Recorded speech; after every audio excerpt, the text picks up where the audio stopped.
Addiction never affects just the addict. It affects all of us.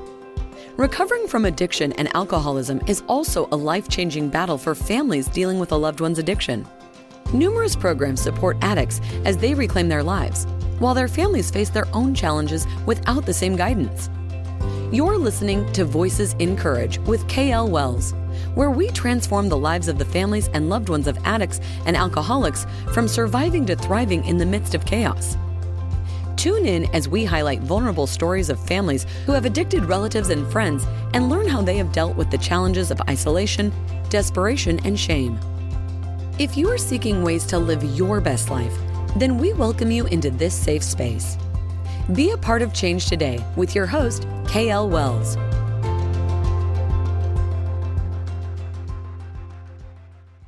So hi to all of our listeners today. And I want to say I'm super excited about the guest that we have on.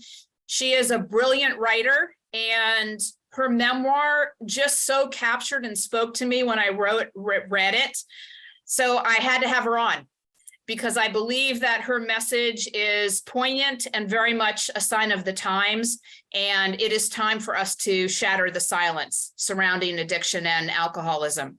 So Dana Killion is joining us today. She wrote a brilliant book called Where the Shadows Dance. And I want to just kind of say thank you for joining us. And thank you. Absolutely. And what was the prompt for the title of the book? It started out with a very literal shadow reference, lying awake at 3 o'clock in the morning, in pain emotionally, and the shadows were from the streets below were dancing across the ceiling. However, as I wrote and as I thought about it, the theme of shadows just kept coming up. The ways in which loved ones are in the shadows of addiction, the way in which we silence our pain, the shadows that women in general are forced into as caregivers, society at large. Shadows can be protective things. Mm-hmm. Shadows can be things we're afraid of. Mm-hmm. And stepping out of the shadows, bringing light into our life is kind of the ultimate culmination. So I played with that and kind of kept that shadow theme kind of chronologically, emotionally, as it moved through different concepts and different meaning of shadows through the book, and really as the story transpired. So Dana, speak to the beginning of the shadows for you in your own journey with your ex-husband. In the beginning, my former husband is a very high-functioning alcoholic. Mm-hmm. So it took a very long time for me to understand what his drinking really was about. You know, I had the very classic views of what alcoholism looks like: raging, stumbling, falling down, slurring. And he really didn't do any of that. Mm-hmm. He kept control. He drank in a way that was difficult to see. Mm-hmm. Even when he was actively drinking and I knew he had had a drink, he just had a really incredible tolerance. But, you know, over time, as you start to wonder, something seems off. And I started finding bottles in strange places. It led me into what's going on. But it took a long time for me to understand because I didn't know of alcoholism in the way that it presented in him. Mm-hmm. As time progressed, of course, other things started coming up. And as anybody who's been involved with an alcoholic knows, when you start questioning them about their drinking, that's when things start to shift. Mm-hmm. Because it's pressure, it's awareness, and it moves into games and lies and secrecy. Mm-hmm. Those were the signs for me that there was more to it than just someone who happened to like a few glasses of something at the end of the day. This was not just stress. Right. And I was talking to another executive last week, and I said, you know, they were talking about trust and around alcoholism. And I said, well, what you can trust is that there will be lies and manipulation and games and hiding. That's what you can trust with this disease. Very, very, very true.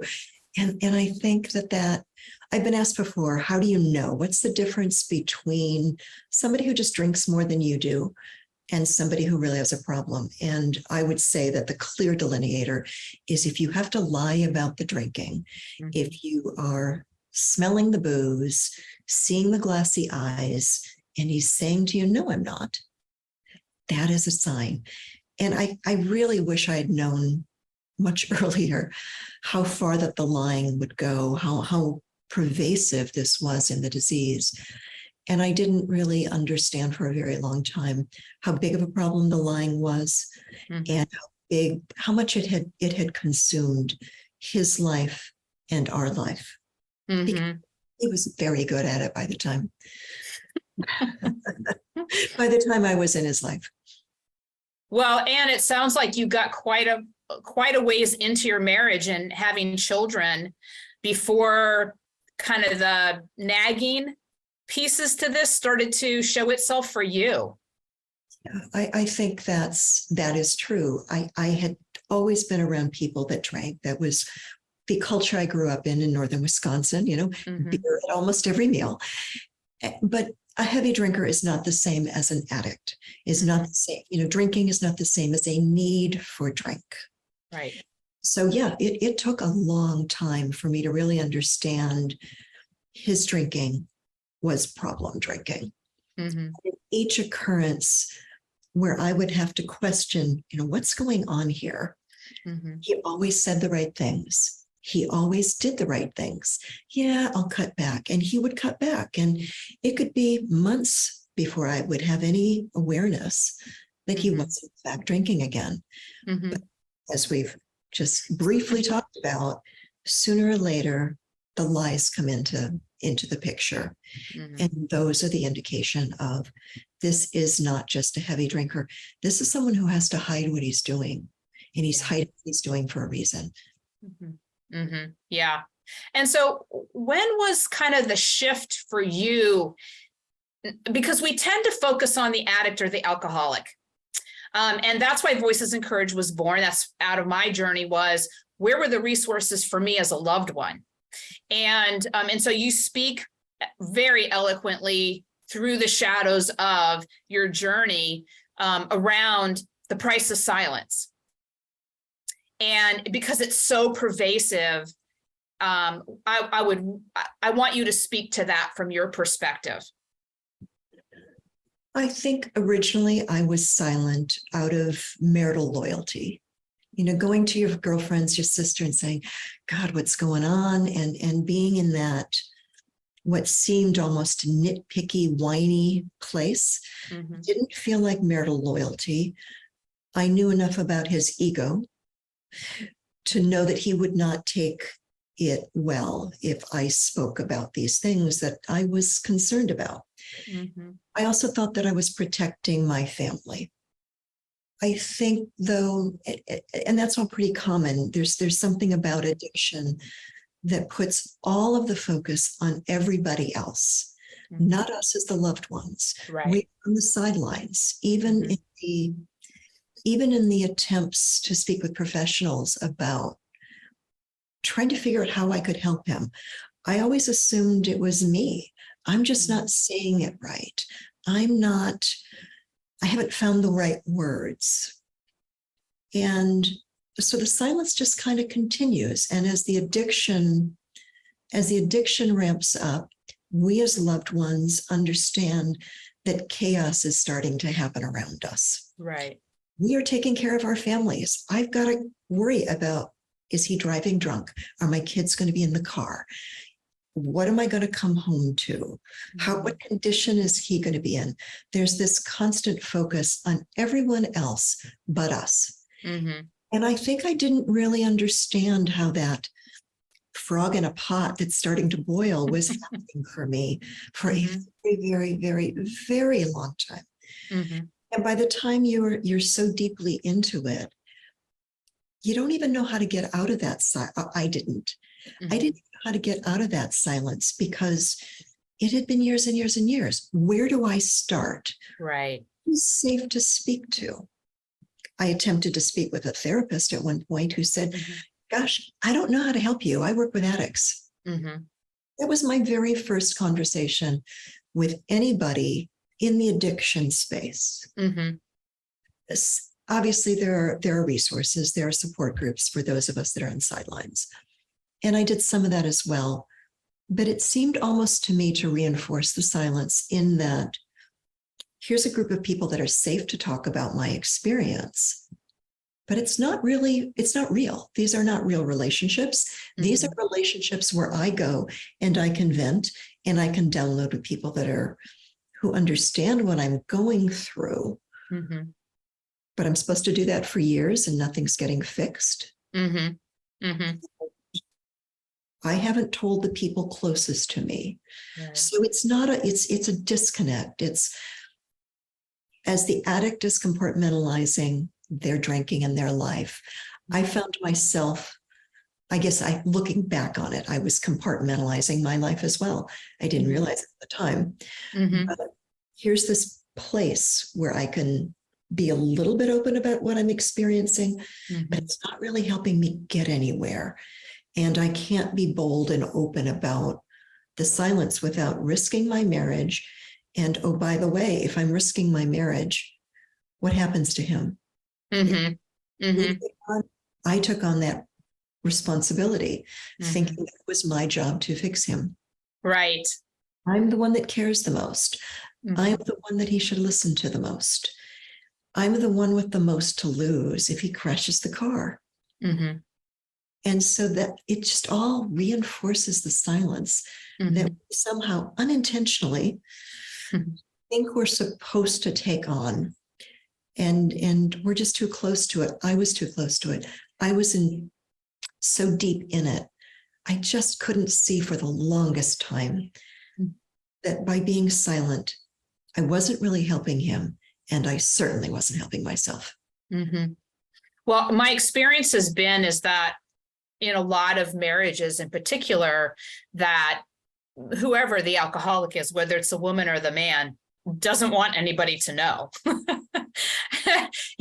They know enough that that's not information they want out with their families or certainly in their work environment. And I work in corporate America in terms of working with execs and corporate teams. And wow, there is such a cone of silence. There's that protective space. And so it is a really tricky navigation. And so I think, you're speaking to the navigation of, this is kind of what I understand it should be. And yet this is actually tearing me apart. And so where is my place in this? And so what kind of, I'm imagining there were stair steps to the turning point, but what were the kind of like last linchpin moments that said no more? Clearly, addiction for the addict and for the loved ones, these are not linear processes. Mm-hmm. It's one step forward, two steps backwards. It is circular. It goes on for years. We live with the constant hope that something is going to get better. Mm-hmm. We live in a space of, we feel anyway, that we are accelerating the consequences. And I did all of that too. There were moments where, I'm sorry, you need to leave the house. Yeah, it would last a few days, and yeah, I understand. I'm gonna seek therapy, and of course, this is someone we love. Mm-hmm. We want them to get better. We want our good life back. Mm-hmm. My former husband is an amazing man. He's an amazing man with a problem. Right. There's nothing I wanted more than our life to proceed. Mm-hmm. But sooner or later, the consequences just aren't doing the job. Mm-hmm. Our final moment of, I don't know quite what it was. I remember what the moment was where I said, you can have me or you can have vodka. Mm-hmm. But I don't remember exactly why that was the final moment for me. Mm-hmm. I think it just had gone on for so long. There had been so many promises that were broken. Right. There had been so many attempts at therapy, he had done everything other than go into rehab. Mm-hmm. And the failure to go into rehab was exactly what you just discussed, which is this is a high-level executive who did not want the world to know. Mm-hmm. He can't step out of his job for 4 weeks, 6 weeks, and just disappear without telling anybody. Mm-hmm. Nothing in his ego that would allow him to do that. Right.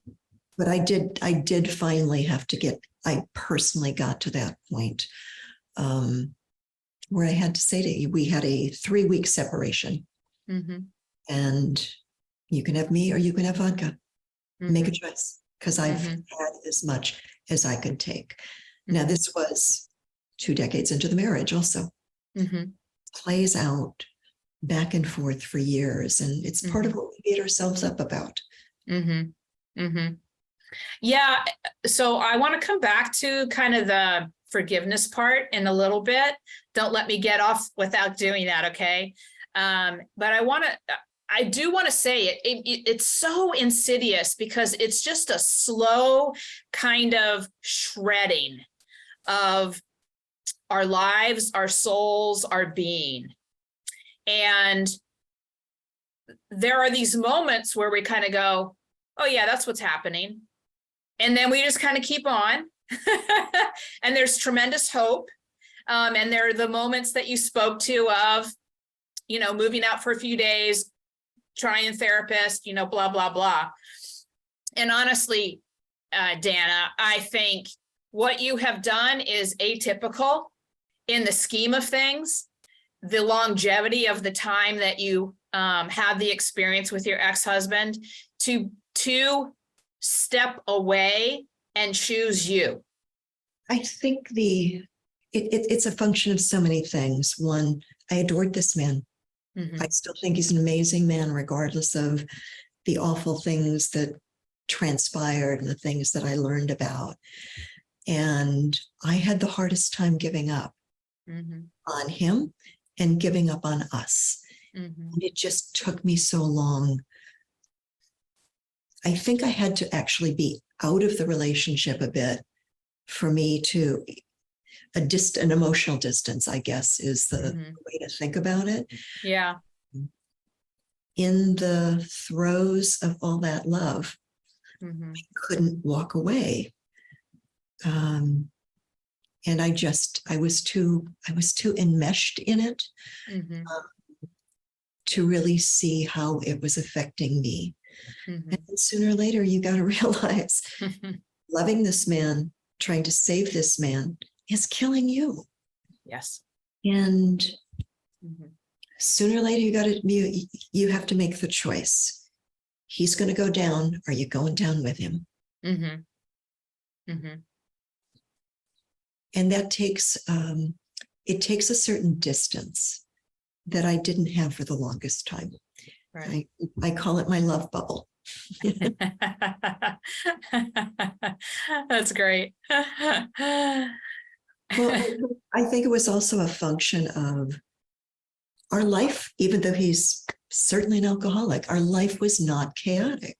Right. There was we had a fabulous life. I adored this. We had everything that we could have wanted, but there is this problem over on the side. And I just assumed that it was solvable. Well, it is, except for the person who's dealing with it as the disease has to make the decision themselves. And, I was also married to an alcoholic, and kind of not as long as you, but very similar story where I basically said, look, it's either me or the vodka. That just didn't happen. So I left. And I have a son who's an addict, recovering right now. But at some point I had to realize my son's an adult. I can't mother him for the rest of his life. And in our culture, that looks like we need to be the fixers. We need to take care of it. We need to be the ones. And so I think learning to flip that script to that it really is important for us to honor and love ourselves first,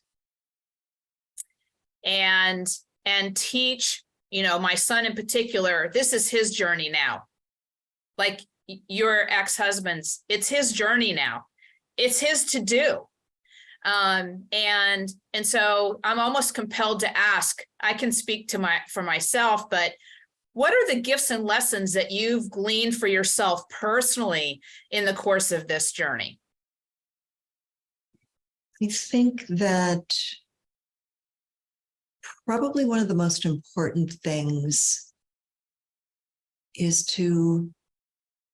for me to find a framework, so that we talked briefly about the compartmentalization of here's a man with a disease, and he's done all this awful stuff, and I have been collateral damage.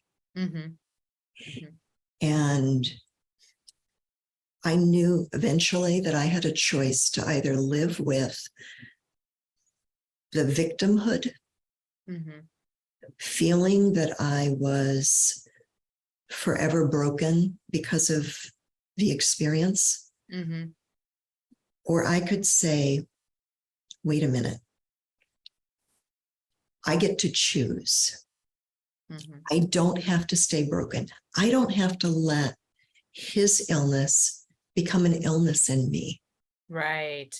And part of that is choosing to write. Part of that was choosing to leave a marriage. I still loved this man when I left him. And so putting the framework on these bad things happened to me, but I am committed to being a better person on the other side of it because of it.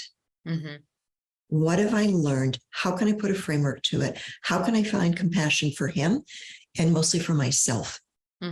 Because the guilt that we all live with as loved ones, the guilt and the regret, those are things that can stay with us forever. I was absolutely determined not to let that happen to me. I've seen it happen to other people, and I had to adjust my thinking. And so that's a really, really important thing that we don't think about. Sometimes, even when they get sober, we think that's the end of the problem. It's right. You're just taking it into the next stage. And part of that next stage is dealing with the aftermath.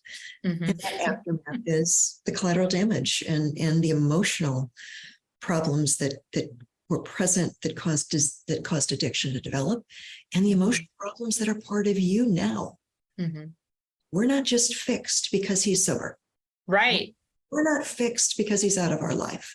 There's a lot of work to be done to put healing and framework back on ourselves, and to shed the guilt about what we think we should have done, or why didn't I leave earlier, or why did I allow myself to be treated this way?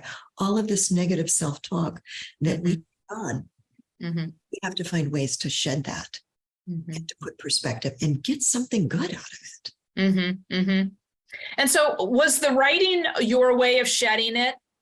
Yes, absolutely. I thought, I didn't go into this thinking, oh my God, yes, of course I have to write a book. I was journaling as a way to supplement therapy, because I write anyway. I knew that I had a book. I just didn't know if I had the courage to publish it. But I knew that writing a book and publishing a book are different things. So I wrote anyway. And I did that ugly, dirty, awful first draft. I was feeling how healing that process was. I saw the threads. It gave me the option that I hadn't had to step out of myself and see how things, the themes, the threads, how it was all connected, how I was so enmeshed and could not see myself. Gave me perspective. So I kept at it and came to the conclusion eventually that, yes, I'm afraid to do this book. I'm saying lots of really, really vulnerable things. But I became more afraid of not publishing the book than I was of publishing. Because if I did not publish, it would be another silencing of me. And I could not let that happen anymore. Well, I'm compelled to say amen, sister. Because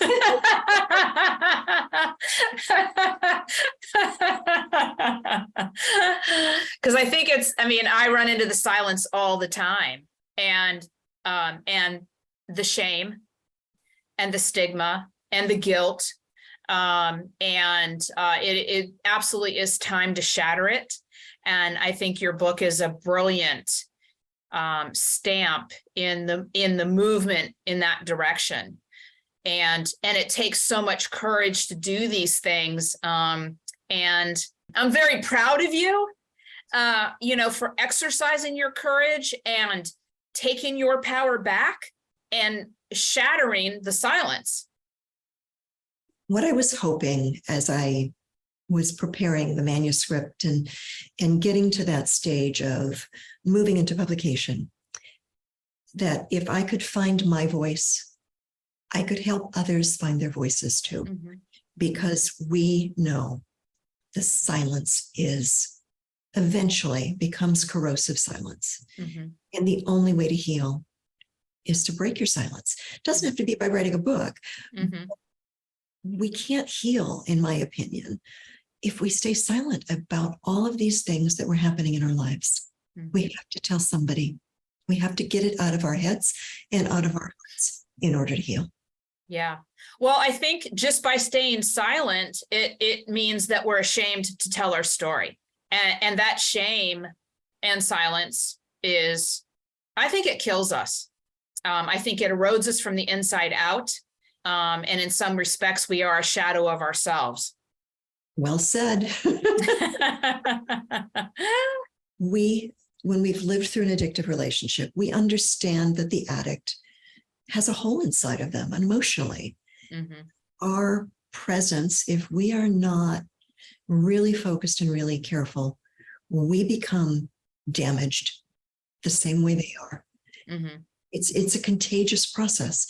Mm-hmm. And then it's spread into our children and our lives and our families. And bad things happen to all of us to different degrees. Yeah. We get to choose what we do with that bad thing. Mm-hmm. Mm-hmm. That is our responsibility. Mm-hmm. I did what I could for my former husband. He is alive today because of me. He is not waiting on a liver transplant because of me. Mm-hmm. What he does from here on out is his choice. Mm-hmm. I can only save myself right now. Mm-hmm. Mm-hmm. And that's my job. Yeah, exactly. Because I firmly believe that we are all here for a purpose and that our light is meant to shine. And when we are silent and shame-filled and all the things that we've talked about, our light is dimmed tremendously. And so in some respects, we have so many purposes in terms of, our light shining. I know Voices in Courage would never have been born if it had not been for the trauma and tragedy surrounding my son's addiction. And so I have reframed that trauma and tragedy into a tremendous gift, because I would not have accessed these parts of myself if it hadn't been for him. And so in so many ways, he's been my greatest teacher and he's been my greatest champion without really even knowing it, because I chose to take this journey with him and I guess elevate into these parts of myself that I wasn't even sure existed. I feel exactly the same way. At the end of my book, in the acknowledgments, I thank my former husband, not for what he did, not for the pain he caused, but because I like myself a whole lot more now. I have been changed for the better by this experience, as painful as it was, as much as I wish I hadn't experienced it. Nobody wants to take on that kind of pain, but I sure like who I am now because I'm doing this. Yeah. Well, do you have the perspective at this point that really, truly, it is the chrysalis. We do really have to go through these kinds of painful experiences, and they look all different ways. We just happen to walk through the crucible of addiction. The pain of this has actually given me the life that I was meant to express in the world. And so it feels that way in talking to you, is that, yes, we don't want people to have to go through this kind of pain. And at the same time, it was only through going through this kind of pain that I was able to be lighter, be brighter, be more who I truly am in the world. And so that's how I feel about you.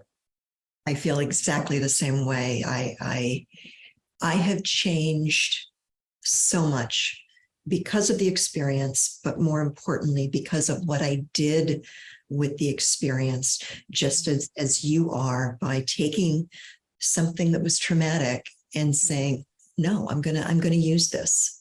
And we are not the same people we were before we started this journey. And I don't want to go back. And I'm glad that I'm here. And yeah, lighter, brighter. I have a different purpose in the world right now. And if I can speak about my experience as you're speaking about yours, if I can help one other person say, you know what, that's my story too. Thank you. I thought I was the only one. Right. No, my God, there's so many of us. There's so many of us. Sometimes it just takes another voice to be the first one, or to that we just connect to at a moment that says, oh my God, this is me. This is my life. I can, if she can get through it, maybe I can too. Right. Right. Exactly. I mean, the notion that you would think in this day and age that you're alone is just mind boggling to me, because 1 in 3 American families deal with addiction. And I mean, we are absolutely at a pandemic in terms of addiction and alcoholism. And I think you spoke about it earlier, is at the root of all of this is trauma. My belief at this point is there's probably very few people walking around right now that don't have some sort of trauma. It's what they do with it, and whether they heal or don't heal, or all the different addictions that we have, whether it's workaholism or shopping or sex or, substances or so on and so forth. I think we're at this point now where we're called to rise above our trauma as a society and a culture. I think there's another piece that's missing in there, which is so often we refuse to acknowledge that this was traumatic. As I didn't understand the source of my former husband's addiction, what the emotional hole was inside of him. He didn't either. So by suppressing and refusing to acknowledge, or I'm fine, tend to put on these masks of who we are. And that comes back to silence about trauma, about painful things, about not encouraging people to talk about their emotional needs and experiences and fears and betrayals and on and on and on. We are a society that's just kind of swallowing pain. You can't deal with the trauma if you don't acknowledge it exists. Right. Well, I mean, it's in some ways, we've all been trained to wear the mask. What success looks like in our personal lives and our professional lives. And obviously, more and more people are speaking out about this. It's time to drop the masks. It's time to be genuine, authentic about what living a real life really is all about. And that we all have fears. We all have, we're all human. And so being able to acknowledge just our humanity alone is a stretch for some people. So, I think your book and other people's books and shattering the silence and shattering the shame and the stigma and all surrounding this is actually across the board. We just happen to walk through the doorway of addiction, but it's in everybody else's doorway too. Yes, they're just different levels and different manifestations of whatever the problem is. And it really, at the core of it, is our emotional health. Yes. Our expectation of appearance. What does success look like? The belief that success, certainly for my former husband, success in his career life, there was a mask to be held up in that. So don't show me your weaknesses.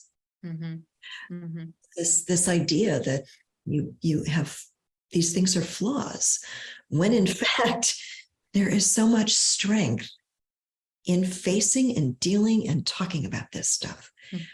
Start rewarding people. Well, I mean, it's a disease.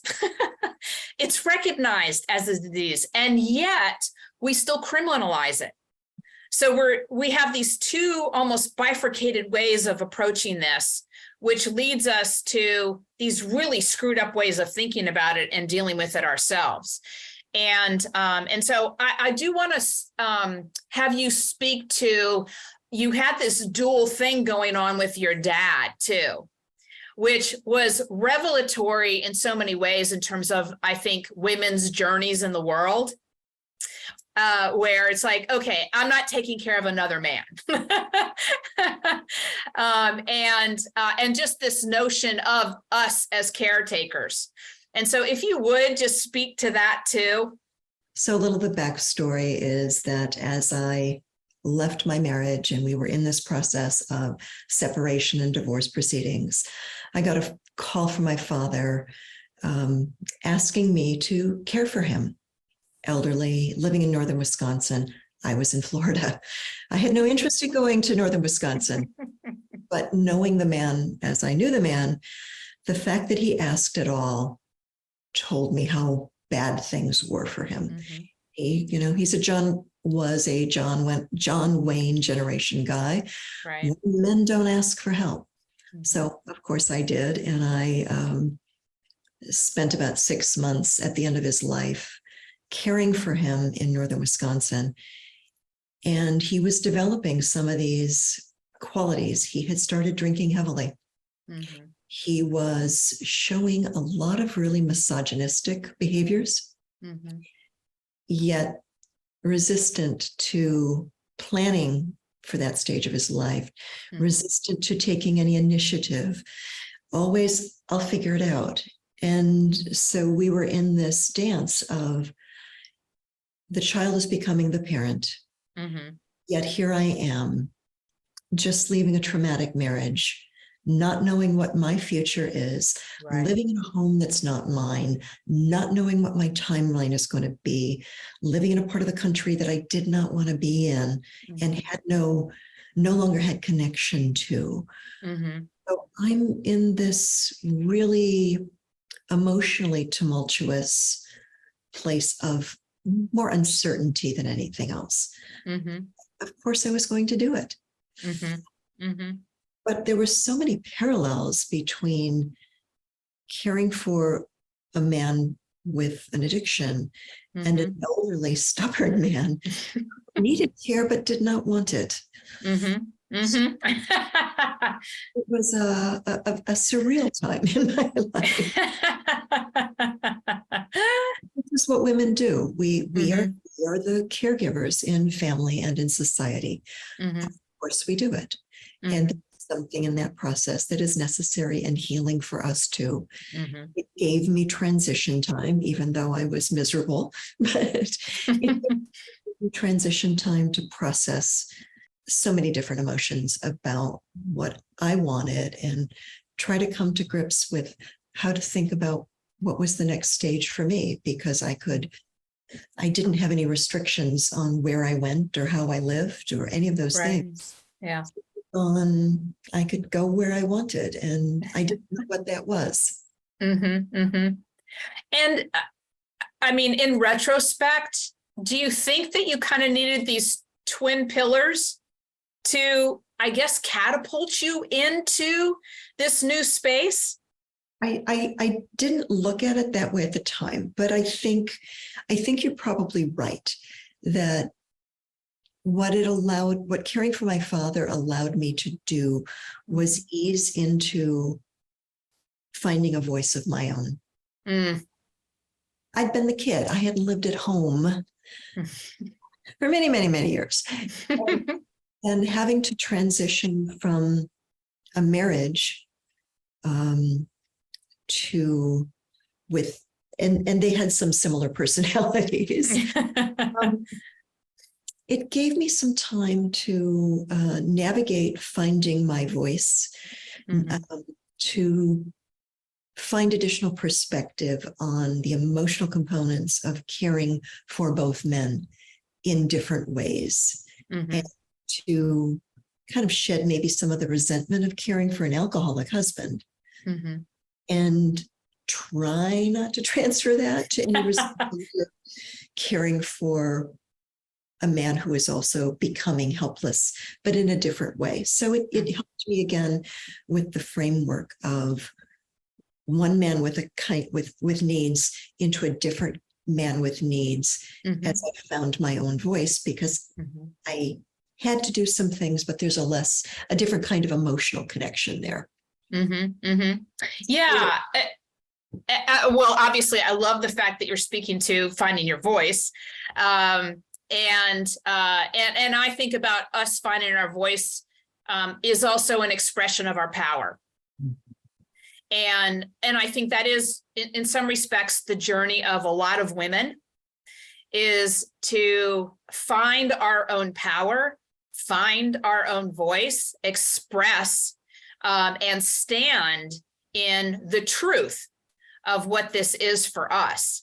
I towards the end of my book, I kind of address some of these in a broader way. Because as women, our history is, even without an addict in our life, we are putting everybody else's needs before ours. You know, we are the keepers of the family. We are the emotional caregivers.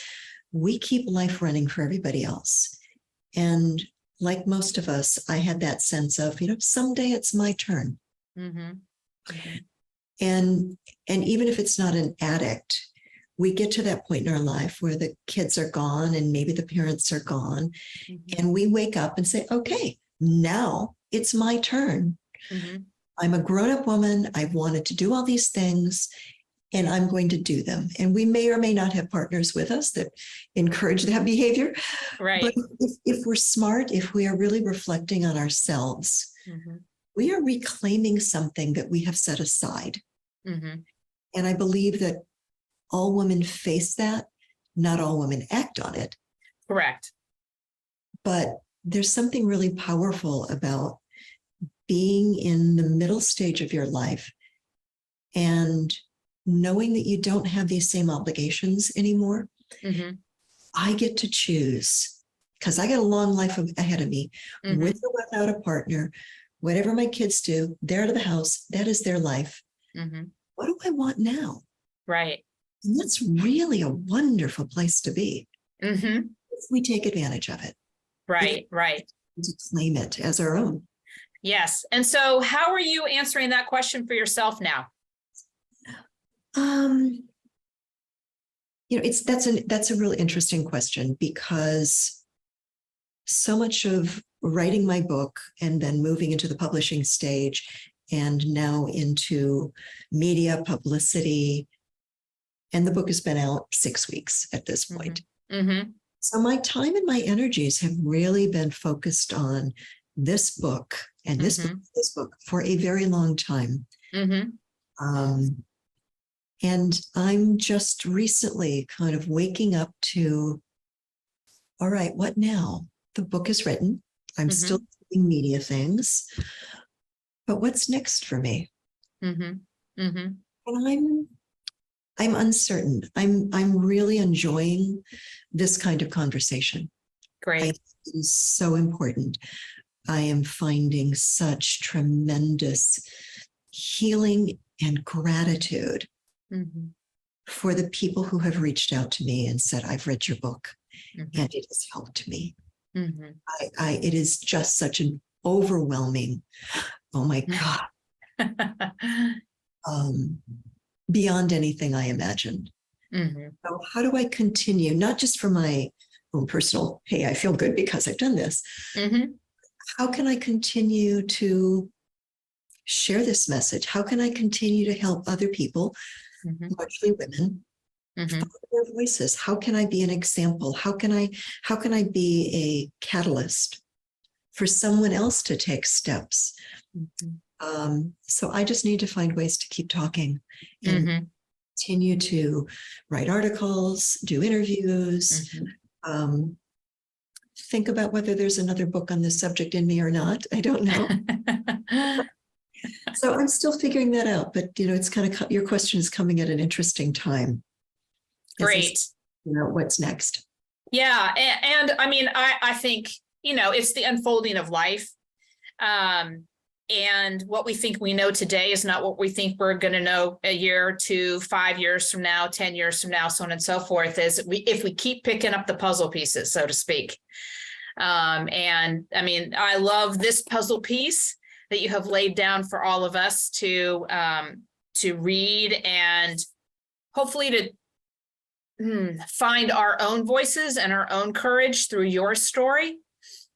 And so, I firmly believe this is kind of the calling of the time, is for all of us to find our own voices and our own courage to live the life that is an expression of the highest version of ourselves. And that is an evolving thing. We need to stop the shame around mental health issues. Yes. We need to accept it as a human experience and understand silence is not the protective mechanism that we initially think it is. It will eventually become a corrosive secret, and this helps no one. Right. We have to learn to talk about it and understand, as you pointed out earlier, how broad these things are. There is no perfect human being. We all have stuff. Talk about it. It doesn't get better if we stay silent.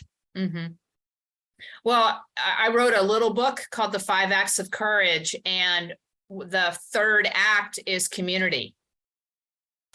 And what we know to be true in terms of the research is that the community that we surround ourselves with, the strong communities that have our back, who love us no matter what, so on and so forth, it is one of the number one reasons for mental health stability. And for us to thrive in the midst of the chaos of these kinds of diseases. And I set an intention pretty early on, when things got very serious with my son, was that I didn't want to stay in the crisis of it all. I actually really set the intention to thrive in the midst of the chaos of this disease. And so as we close, I want to ask you, what are a couple things that you do to thrive in the midst of your life at this point that you weren't doing previously? I continue to journal. Great. I was resistant to journaling when it first came up in therapy for the same reason many people are, which is, oh my God, somebody's going to find it. It will be read when I am not prepared to share this private stuff. And I resisted it. But eventually it became a tool that I needed. And I'm stunned at the clarity, even if it's just pages of ranting. Sometimes that's just what we need to do. There's something about that process of getting it out. Other people could, maybe if journaling isn't your thing, you speak it into a recorder. You write it down and shred the pages. There's just, there is a need and a process that I continue of taking these thoughts, the good ones and the bad ones, and getting them out of my body so that they can be processed. I'm not stuck in that internal rumination anymore. Right. Yeah. It's crucial to anybody's healing. The form it takes, whether it's a journal or something else, can be anything you like. But for me, journaling has become hugely important in my life and to my healing. Well, I too journal, but not to the extent you do. But I really find having these kinds of conversations really, really powerful for my own journey, because every one of these conversations, I'm never the same on the other side, and so to be able to share this journey and other perspectives and other parts with someone else has been incredibly important for me. To kind of exemplify, I'm not alone in this. There are plenty of people that are walking this path. But it also is another reminder of I get to exercise my voice and my power every time I have one of these conversations. And the people that I talk to, like you today, get to exercise your voice and your power by having this conversation today. And my hope is that every one of these is shattering the silence and the stigma and the shame. And I think every one of these conversations builds on the layers of healing. Oh, that's brilliant. I love that. I'm gonna write that down. Building on the layers of healing. That is awesome. Well, I think on that note, we will wrap it up. And so what I'd like to say is, if our audience would love to reach out to you, how do they get a hold of you, Dana? My website is danakillion.com. I am also on Instagram at Dana Killion Author, if you want to reach me there. My website has an email contact form, links to my books. I'm happy to talk about this subject with anyone. Great. Well, it has been a pleasure and an honor to have you on today. I'm just so touched. I'm grateful for the time that we've had, and I'm so grateful for you having put this to paper and having published this book. It's on our book list now, and I believe that this will be a great book for so many women in particular that are dealing with the disease. So thank you for this.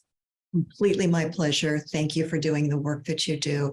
Mm-hmm. I am 1000% behind ending the silence and using our voices.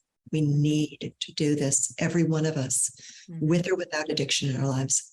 Absolutely. Absolutely. So thank you. Pleasure. Thank you for joining us in this episode. We hope this discussion gives you the empowerment you need during these challenging times. Remember, there is always light after darkness. For more inspiring conversations like this one, subscribe to the show at voicesencouraged.com/podcast. We encourage you to share with your friends and family going through similar situations so we can continue to build a strong community of hope and possibility. Start your life-changing journey today. Join our community at voicesencouraged.com.